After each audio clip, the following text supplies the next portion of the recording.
Hello, everybody, and thank you for joining me today. It's Allan Laboucan with the Rocks and Stocks News Show.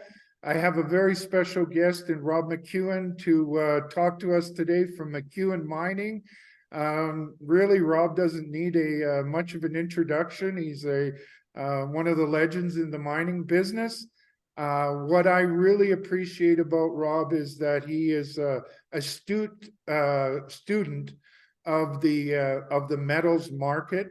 And we've got a very interesting time these days, and I wanted to pick Rob's brain for our audience to learn more about what he sees out there. Rob, thank you very much for joining us.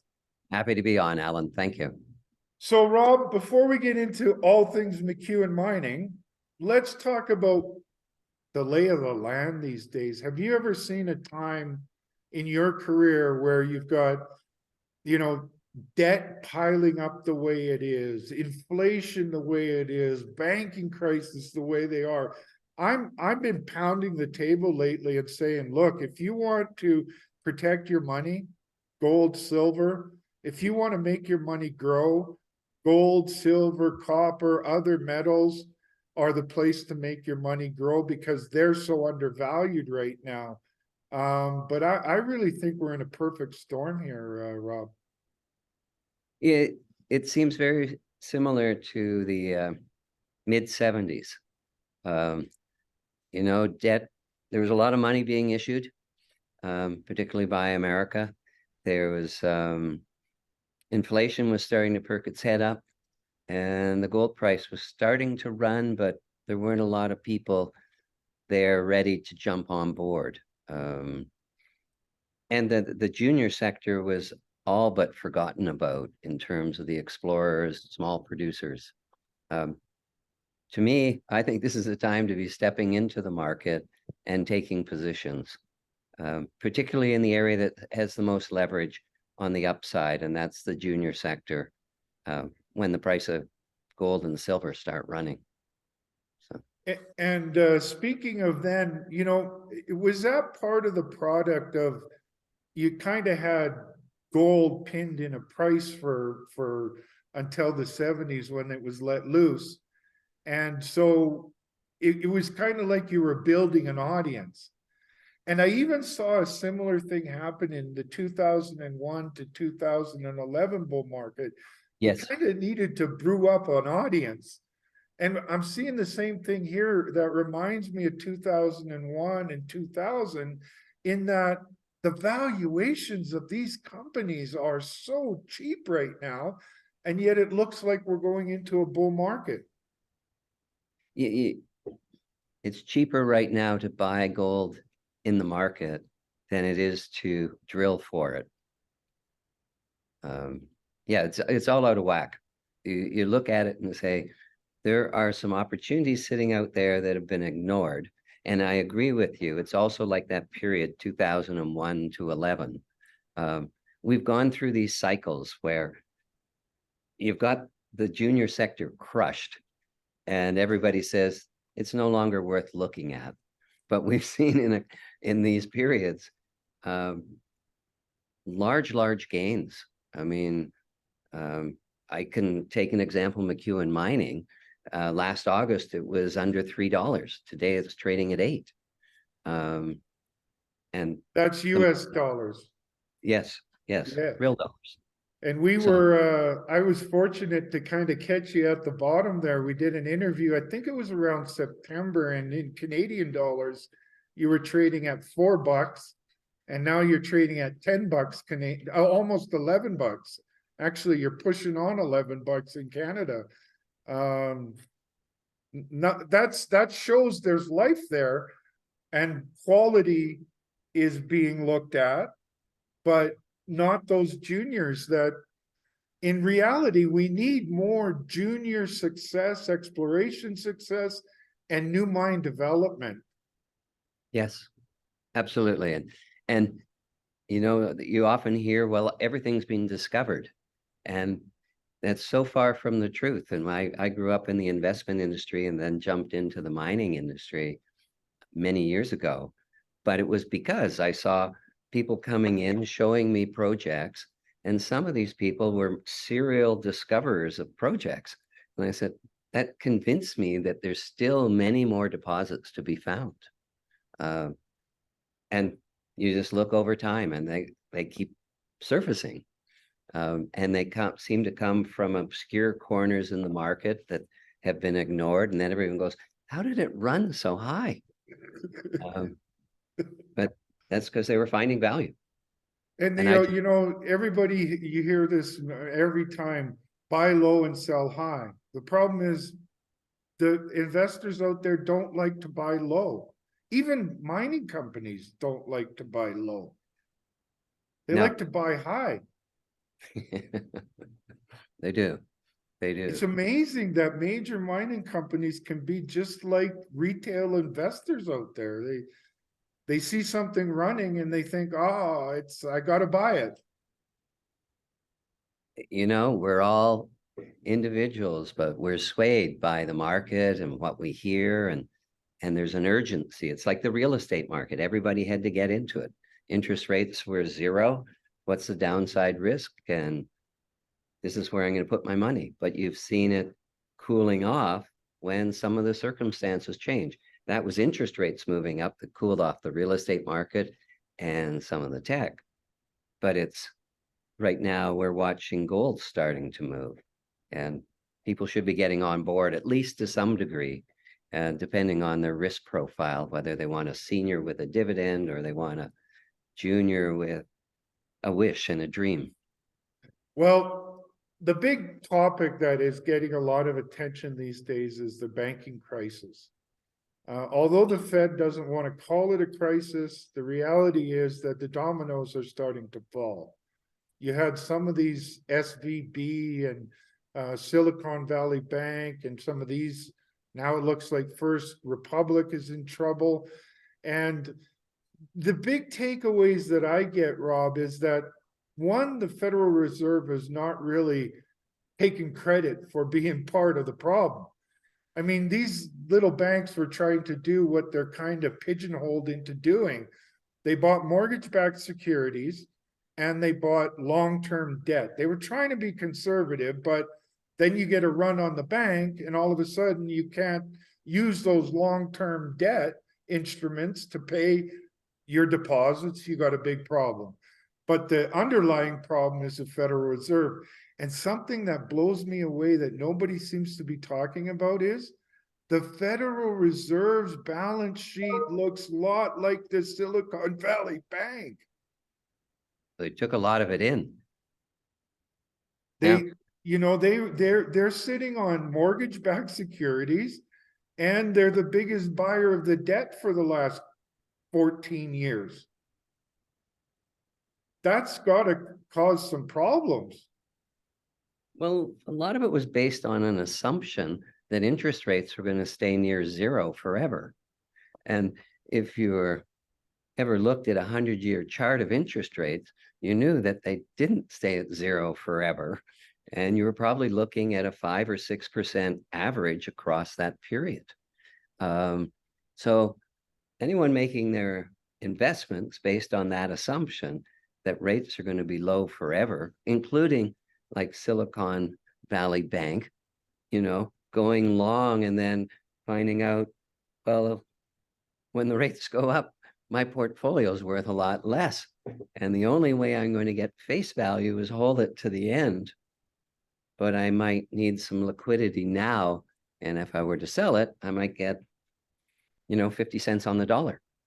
But in the lack of infinite wisdom at the Fed, they're giving it back, lending it to you at par. Yes, yes. Like, what? It's like they're throwing fuel on the fire of the problem. It's a temporary measure, like a Band-Aid. It's not going to cure the patient. They've created that.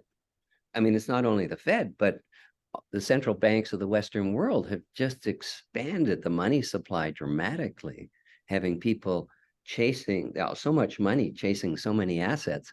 And then you raise the rates and go, well, I've got to scale back. Right.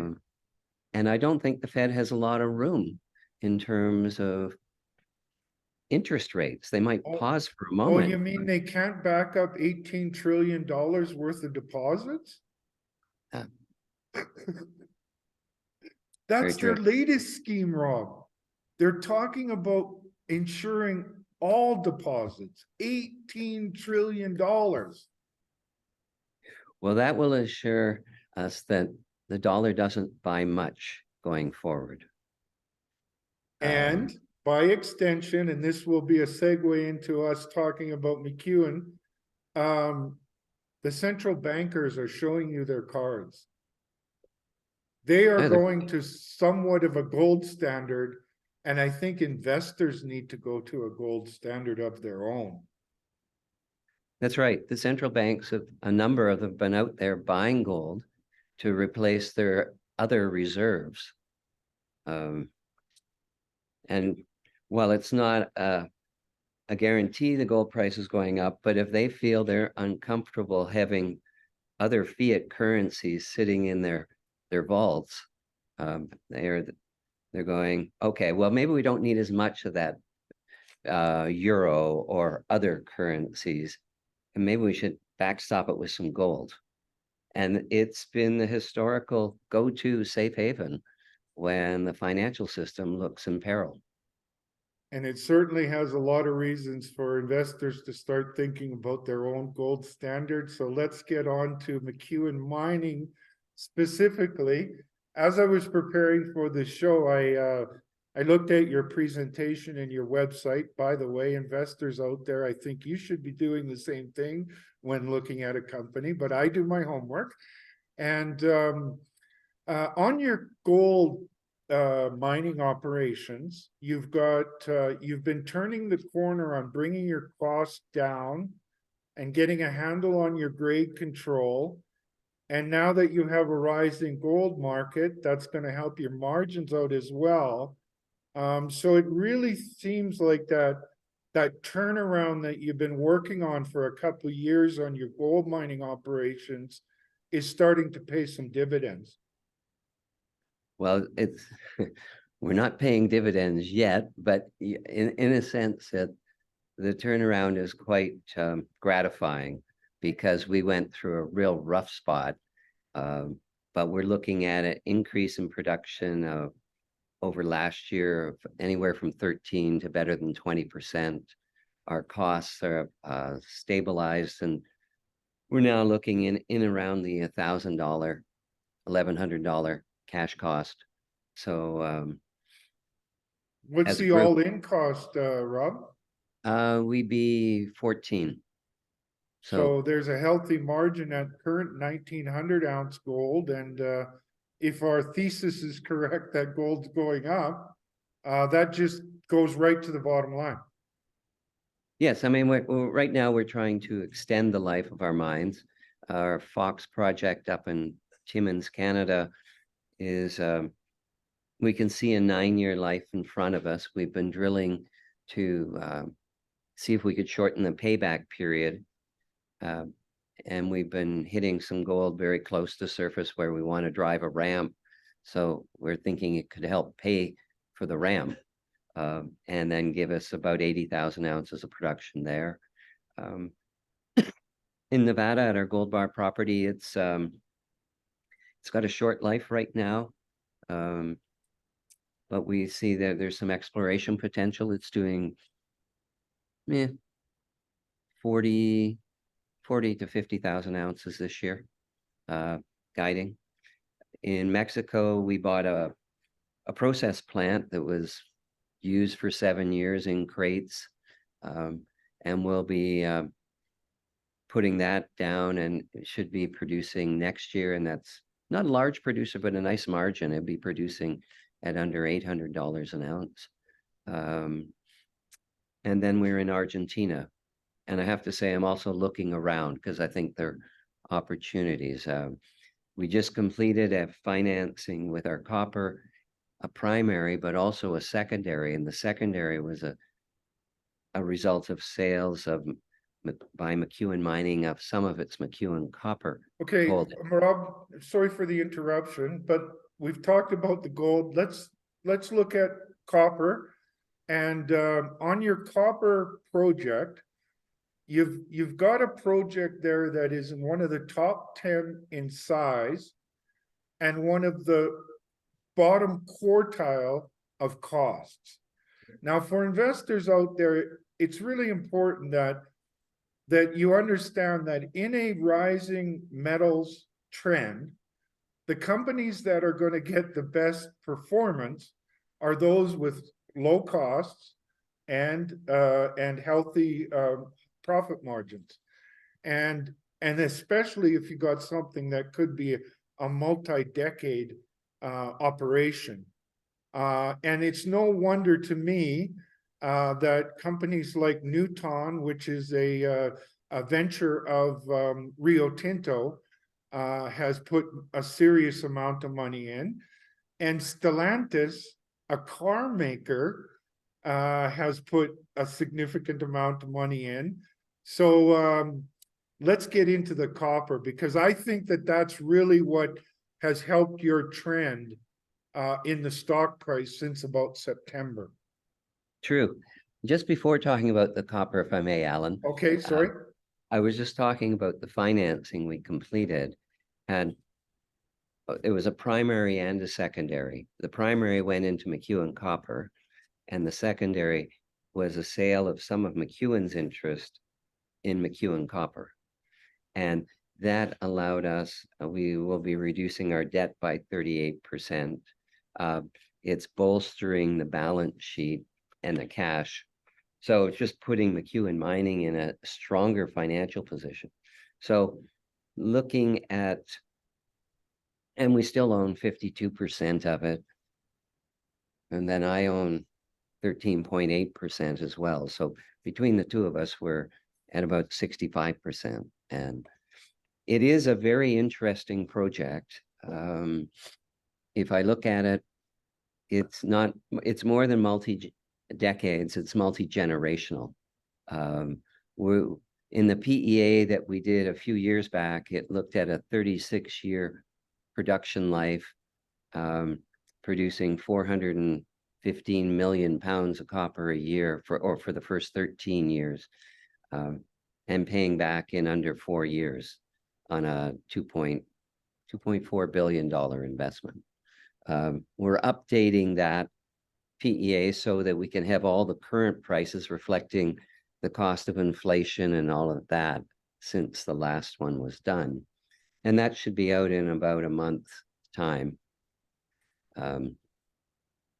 But you're looking at a project that, as you said, is considered one of the 10 largest undeveloped copper projects in the world. It's long life, low cost, and we're also trying to make it so we're producing green copper. So the original PEA was going to have a mill and a tailings dam, and that uses a lot of capital, uses a lot of water, uses a lot of power. And we've changed the model to be a heap leach operation. So, and that uses less water, less capital, and you can be greener, and you produce a cathode product, which is basically finished copper, as opposed to a concentrate that has to be sent out to a smelter. So shipped, consuming a lot of carbon to get there, and then a lot of power and carbon to get it into a cathode. So we're producing a product that can be used right away rather than has to be shipped off site. And I like it. I'm looking at it and thinking, here's a chance to try to build a mine for the future. And we brought in an architect who's very prominent in the green, sustainable living building space.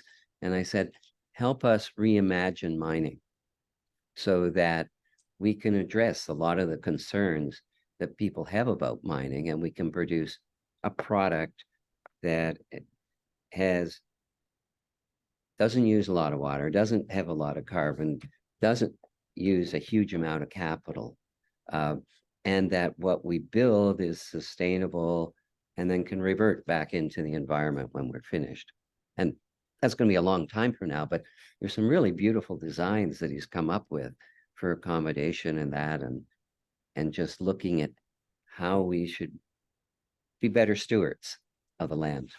And even it's like incorporating the living and the feeding people that would operate at the mine. He's looking Yes. at everything. Is really cool stuff. Yeah, so I'm quite excited about it. It's really, maybe we can help model the industry going forward. So, Wow. so Well, if you, you did it kind of once with your Gold Corp challenge. That was quite unique, and you've kind of been a trailblazer in the past, and it looks like you got another trailblazing opportunity on your hands here. well, this is, I think getting the endorsement of Rio Tinto, the #2 mining company in the world, and getting Stellantis, which is the #4 car manufacturing company in the world. A lot of people don't know the name. I didn't know it when I first heard it. But it's Jeep, Dodge, Chrysler, Peugeot, Citroën, Renault, Maserati. Maserati, Alfa Romeo.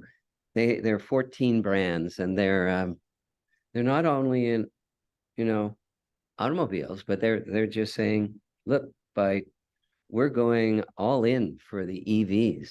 And they saw an opportunity in the copper mines in Argentina, and they produce 160,000 vehicles a year in Argentina. And they're going all in, as I said, for electric vehicles. So they saw a chance to invest in Argentina and get product they're going to need. And it was just a really good match. And I believe it was the first time that an automobile company has purchased into a mining deposit The for mining copper. development. For Yeah, copper. for copper. Yeah. I They've done, can't remember any. yeah, you're seeing people going into lithium, and you're seeing them going into nickel, car companies. And I think that's part of the trend that's happening as we are seeing geopolitical tensions fracturing world trade lines that were established, trading patterns. And countries are looking at, well, how do we source our own raw materials? But multinationals are looking the same way. And they're saying, and I believe you're going to see more and more of that, just like Henry Ford did when he was starting.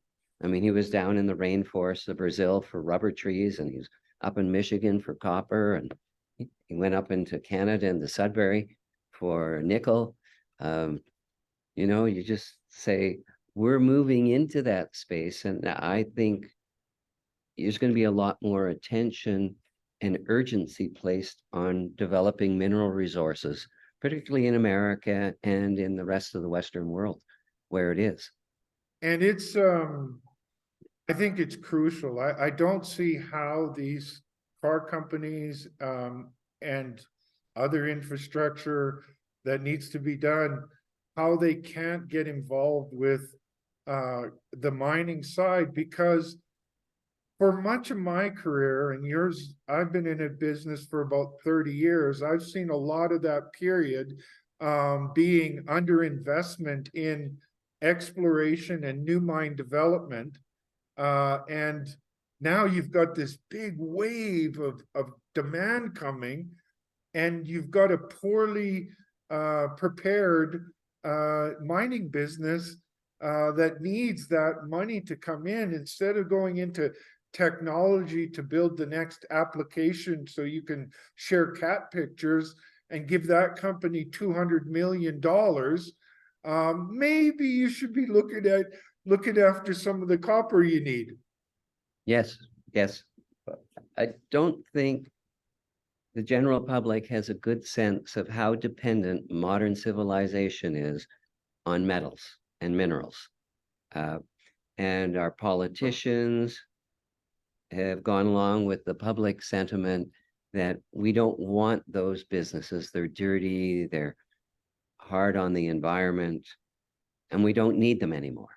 But the world population is growing. Asia is urbanizing. we're transforming the energy business. All of that needs a large amount of copper and other minerals. And then you have a financial system that's sitting on sort of unstable ground, and you have precious metals that offer protection. And I think we have a nice combination of the two, a giant copper deposit and a growing production base of precious metals. You've got the best of both worlds. Before we close, Rob, I wanted to, you've got a really interesting thing there. We talked a bit about Stellantis. They're intelligently trying to look after some of their future supply needs. But on the Newton, and I know this might not be for everybody to understand, but I think this is crucial. They took an initial investment, and they're a Rio Tinto division that's looking at proprietary methods, I guess would be the way to say it, to increase I'll let you tell what they're going to do. But what was interesting to me is from the first investment to the second investment, they started to be able to look at your rock and decided to go with a second investment. Tell us a little bit about the Newton side of things, because that could be really crucial to the bottom line of your property project. Newton, yes, Newton is working with heap leach processes and trying to improve recovery. They believe that they could achieve two things with our ore, and they're testing to see if it works. But one is to increase the recovery rate, so it gets closer to what would be considered a milling rate recovery. Heap leaches tend to be lower, below 70%. And the other is a shortening of the recovery time. So not only would you get a greater revenue out of your copper heap leach, but you'd also get that money much faster. And they were saying it could be as much as a quarter the time. So you're getting more money conceivably at a faster rate, which is all good for the economy. That's the upside that we're looking at this project. And you were talking about more greening the industry. Well, if you can extract more of the metal you're after out of the rock you're processing, that in itself is a better situation. But the time is also really interesting, because all that goes to the bottom line. Yes, exactly. You get more money and you get it faster.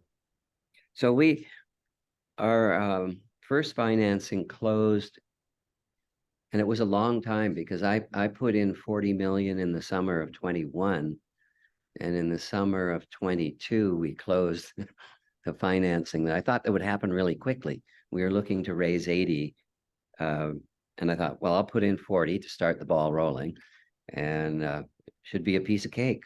But it took about a year, and we brought in 82 million, and Rio came in there via Newton for 25 million at $10 a share. This financing we just concluded, they came in at 1875 and put in 30 million.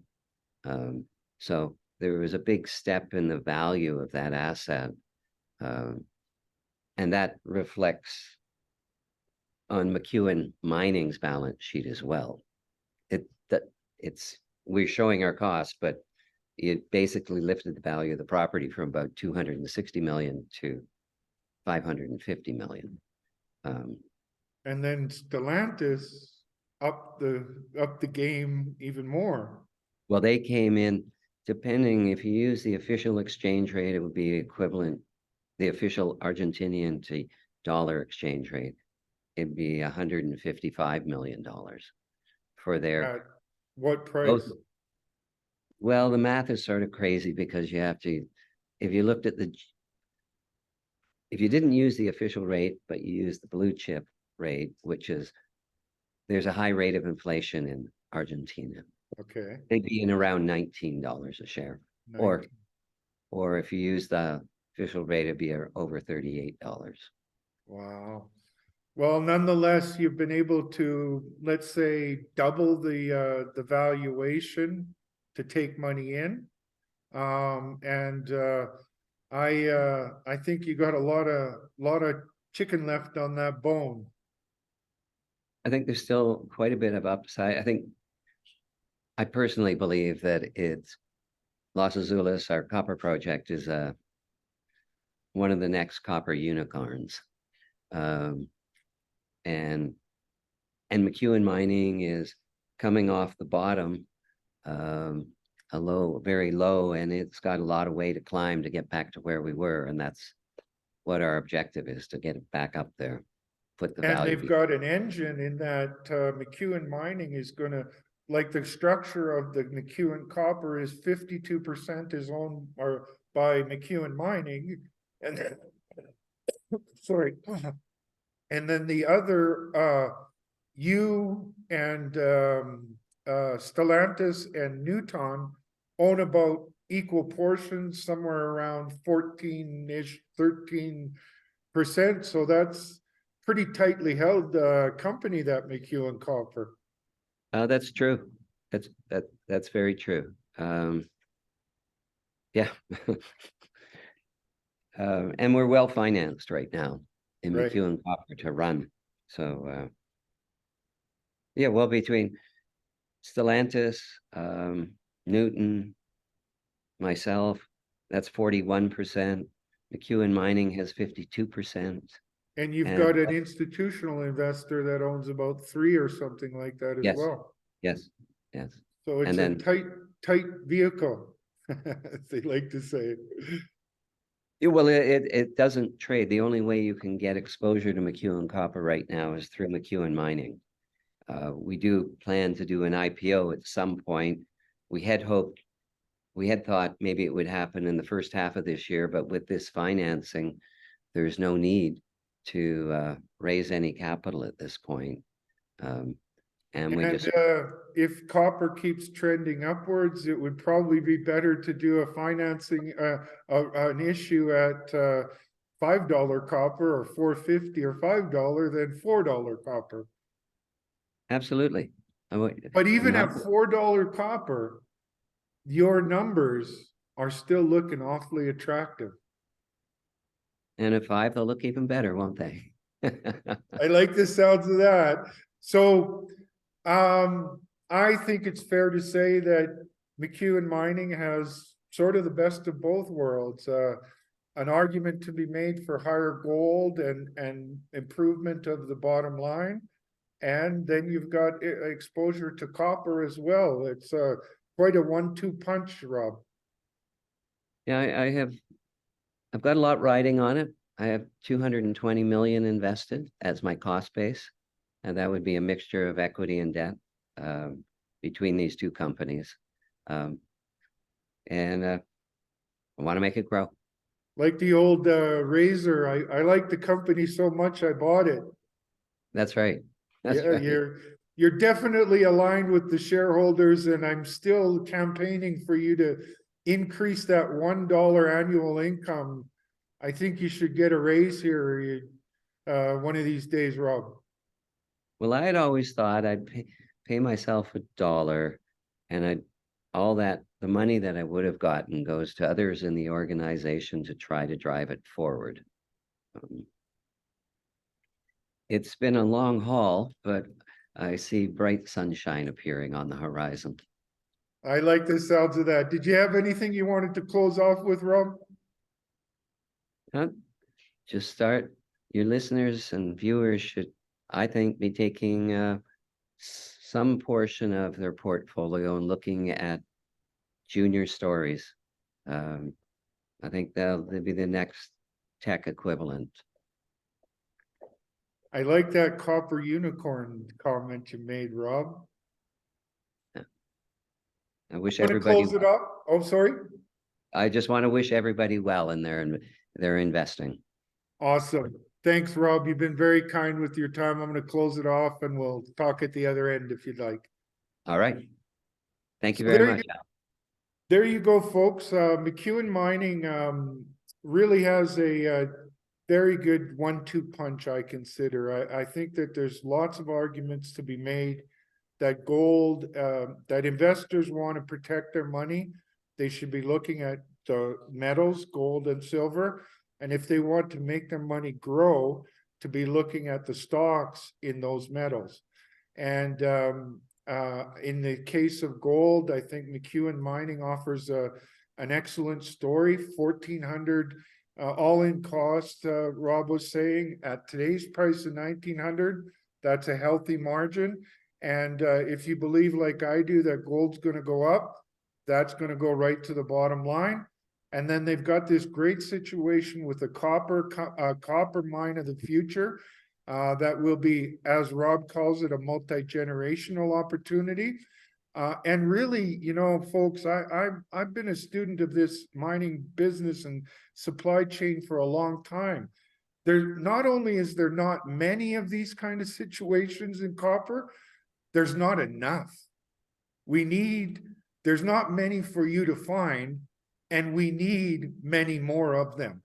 I don't think it's a miracle why Newton venture of Rio Tinto is involved, and Stellantis is involved, and Rob McEwen's put his own money into the McEwen copper. So again, I think investors should be looking at these kind of companies, doing your homework, speaking with your financial advisors, and go to McEwen Mining's website. They do a wonderful job of telling their story. And if you want, in the past, Rob and I have done some interviews. You can go to my YouTube channel at Rocks and Stocks News on YouTube, or on Substack at rocksandstocks.substack.com. Do your homework. It's those that do their homework that understand the investments that they're making on a logical sense, not on an emotional sense. And it's always been those kind of investors in the mining sector that I've seen make multiples of their money. On that note, have a great day, and we'll talk to you soon.